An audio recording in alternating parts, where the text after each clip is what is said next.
A train carrying millions of dollars slows to a crawl in the darkness.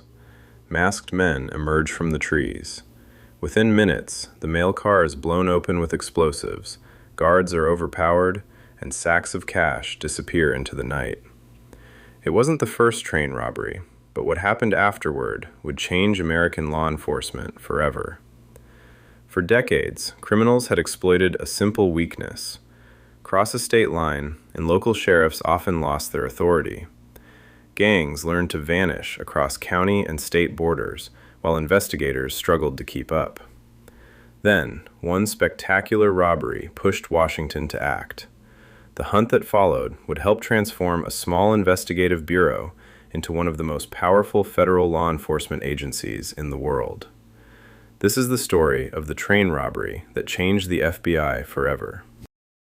By the late 1800s, railroads had become the arteries of the American economy. More than 190,000 miles of track stretched across the country, carrying everything from livestock and lumber to gold, cash, and millions of pieces of U.S. mail. Every day, payrolls for factories, banks, and mining companies traveled inside heavily guarded railway express cars. To criminals, those trains were rolling vaults, often carrying fortunes through isolated mountains, open prairies, and lonely stretches of wilderness where help could be hours away. Unlike banks protected by thick walls, trains followed predictable schedules, making them tempting targets for well-planned ambushes.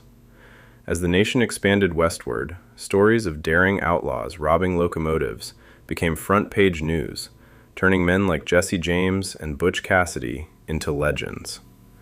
But behind the romantic tales was a far harsher reality.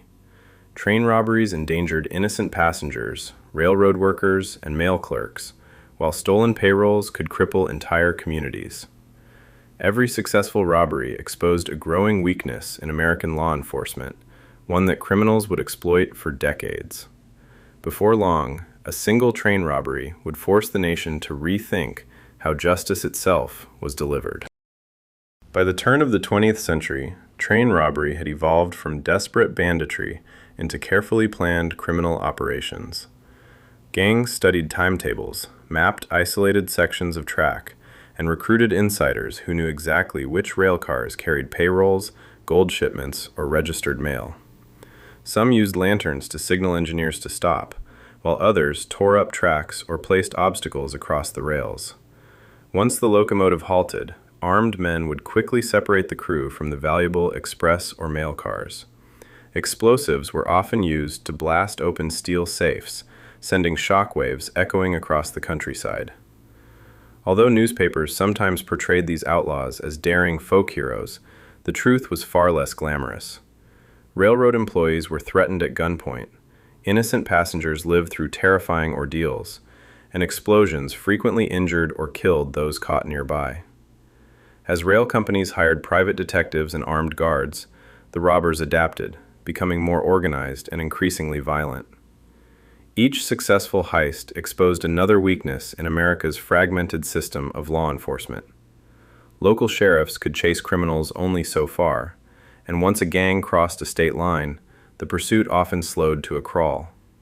The outlaws were learning that America's laws stopped where its borders began. On the night of June 12th, 1924, one of the most daring train robberies in American history unfolded near the small village of Rondout, Illinois. As railway mail train number 57 thundered through the darkness, carrying registered mail from Chicago to the East Coast, a gang of heavily armed robbers put their plan into motion. Using insider knowledge, they forced the train to stop and quickly took control of the crew.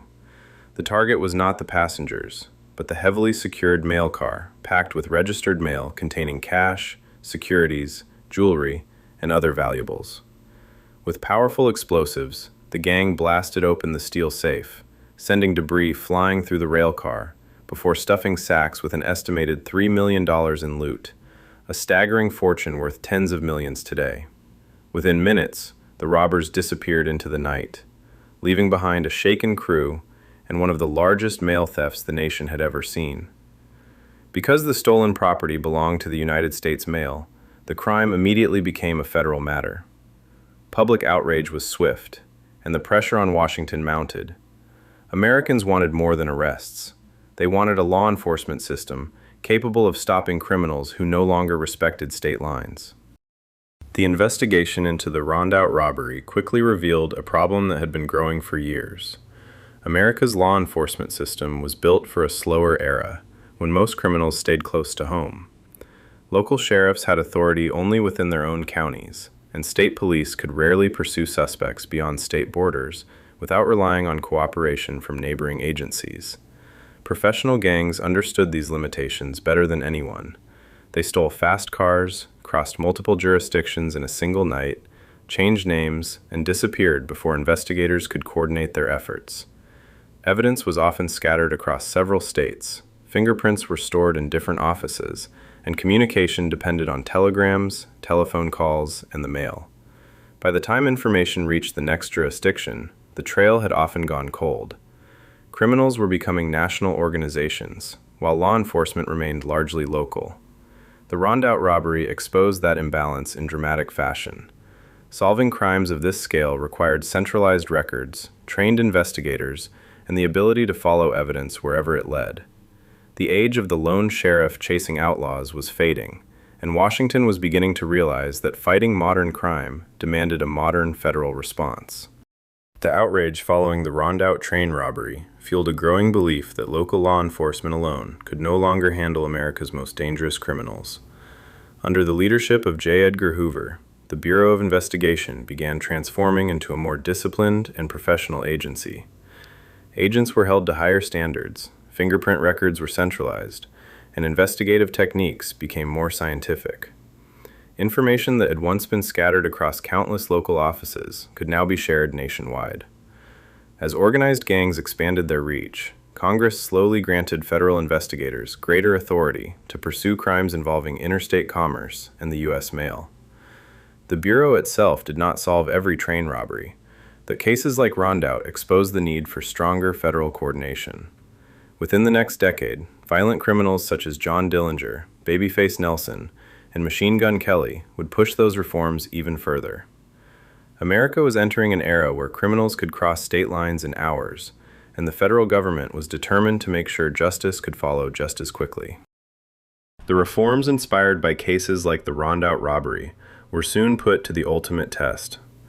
During the early 1930s, a new generation of criminals swept across America.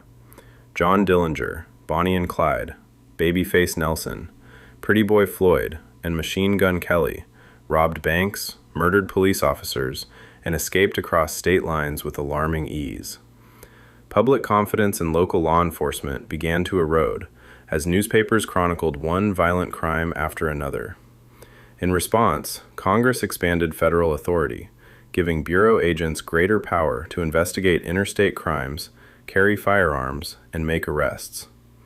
In 1935, the Bureau of Investigation officially became the Federal Bureau of Investigation, better known as the FBI. Equipped with centralized fingerprint files, forensic laboratories, and nationwide coordination, the agency was built to confront criminals who no longer respected county or state borders. The era of loosely connected local investigations was ending. A new model of federal law enforcement had arrived, one shaped by decades of increasingly sophisticated crimes, including the train robberies that exposed just how vulnerable the nation had become. Today, train robberies have largely faded into history, replaced by cybercrime, financial fraud, and digital threats that move at the speed of the internet. Yet the lessons learned from those daring heists still shape American law enforcement. Modern FBI agents routinely investigate crimes that cross state and international borders, coordinating with local police, federal agencies, and partners around the world.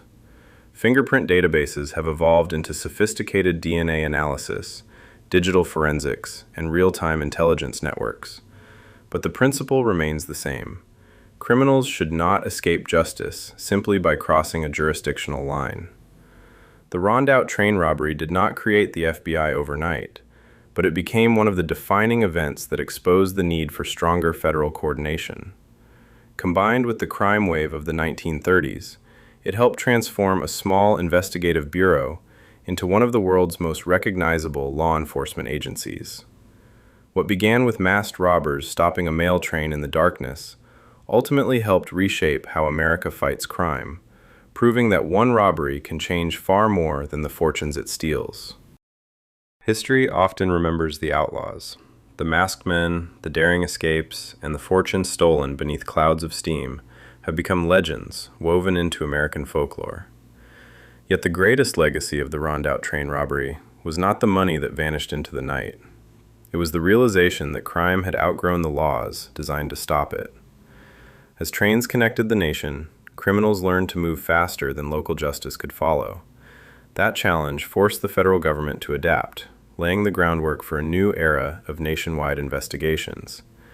The FBI that exists today was shaped by decades of hard lessons, technological advances, and the determination to pursue criminals wherever they fled. The story of the Great Train Robbery was never just about a heist. It was about the birth of modern federal law enforcement. But this is only the beginning.